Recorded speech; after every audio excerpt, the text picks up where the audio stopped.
Η μεγαλόχαρη εμφανίζεται σε φωτομοντέλο.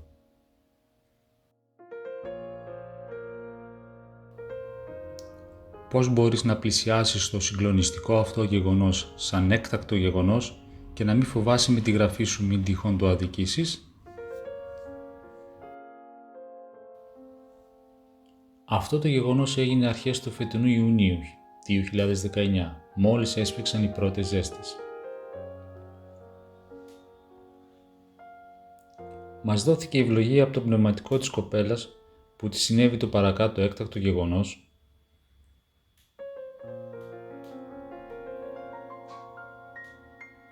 η οποία και το εξομολογήθηκε αμέσως στον ίδιο, διατηρώντας την ανωνυμία της.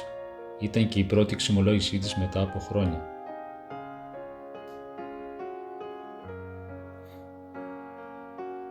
Σήμερα δίδεται προς δόξα του Αγίου Τριαδικού Θεού.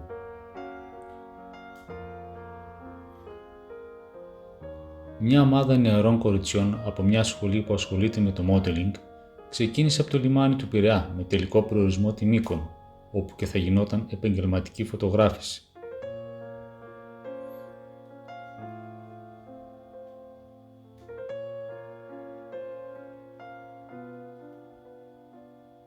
Τα παρακάτω όπως τα αφηγήθηκε η ίδια η κοπέλα.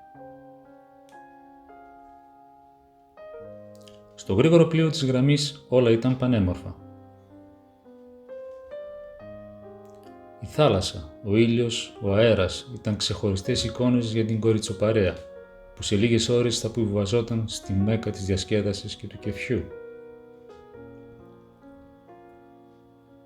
Όμως το μάτι της συγκεκριμένης κοπέλας είχε καρφωθεί σε κάποιες οικογένειες προσκυνητών με μικρά παιδάκια.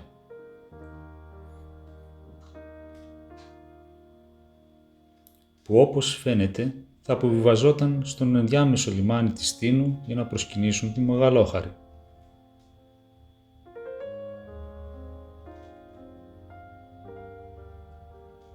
Το μυαλό της πήγε μερικά χρόνια πίσω, όταν παιδούλα την πήρε η γιαγιά της για να προσκυνήσουν την Παναγιά της Στήνου. Τη μεγάλωνε η ίδια η γιαγιά της, γιατί οι γονείς της χώρισαν και την εγκατέλειψαν. Όταν μάλιστα το πλοίο έπιασε Τίνο και είδε το πάλευκο καμπαναριό του Ιερού Ναού της Μεγαλόχαρης,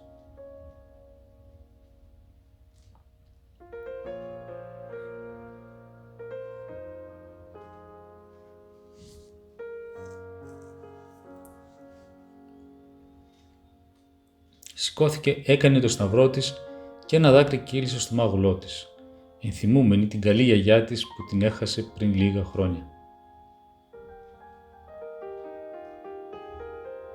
Το πλοίο της γραμμής συνέχισε και η κοπέλα δεν άργησε να βρει το κέφι της μαζί με τις άλλες που έβγαζαν με τα κινητά τους τηλέφωνα selfies.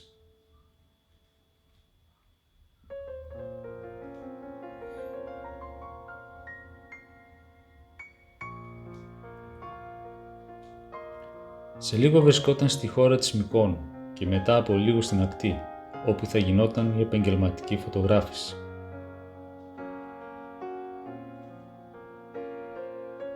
Έφτασε το απόγευμα και ο ήλιος έκαιγε.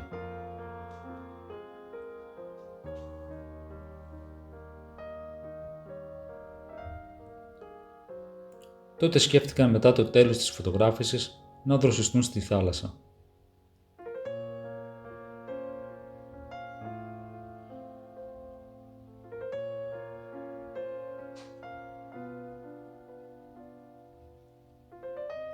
Η ίδια η κοπέλα που τραβήχτηκε στην απόμερη άκρη της Ινδιάς για να κάνει ηλιοθεραπεία εντελώς γυμνή. Η ζέστη ήταν ενυπόφορη και η ίδια η κοπέλα κατόπτευε το χώρο για να μην έχει καμιά ενοχλητική παρουσία.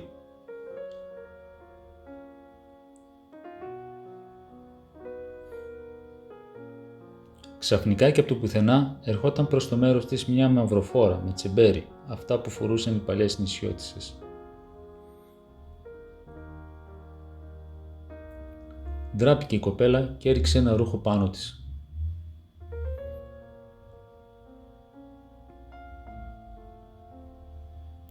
Όλο και πλησίαζε προς αυτήν η φιγούρα της μαυροφορεμένης γυναίκας, που η θωριά της δημιουργούσε στην κοπέλα μια πρωτόγνωρη ειρήνη. Πλέον βρισκόταν δίπλα της και άρχισε να της μιλάει και να της λέει: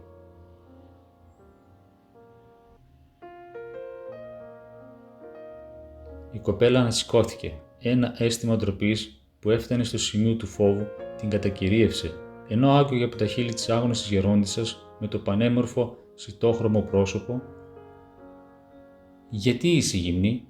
Δεν σου είπαν ότι τον ιό μου τον ξεγύμνωσαν επάνω στο σταυρό για να σώσει εσένα και όλο τον κόσμο?»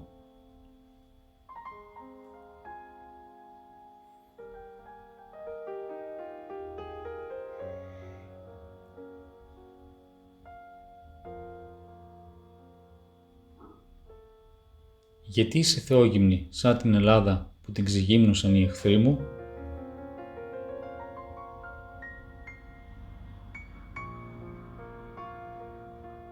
«Γιατί δεν βλέπετε τους εχθρούς που έρχονται κατευθείαν επάνω σας?»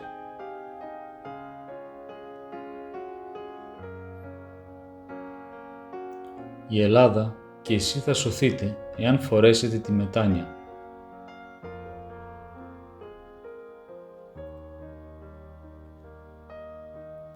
Στα απότομα και κοφτά λόγια της μαυροφόρας, η κοπέλα δεν μπορούσε να αντιπεί απολύτως τίποτε. Μόνο ψέλισε δειλά: «Είστε από το νησί?»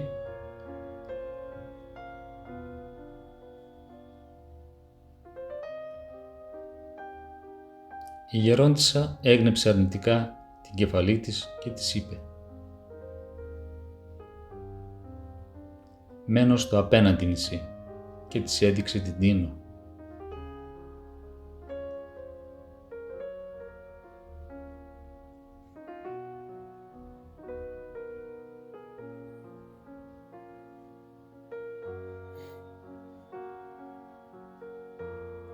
Και μετά από αυτό εξαφανίστηκε από κοντά της, αφήνοντας την κοπέλα άναυδη, να σταυροκοπιέται και να λέει από φόβο: «Παναγία μου».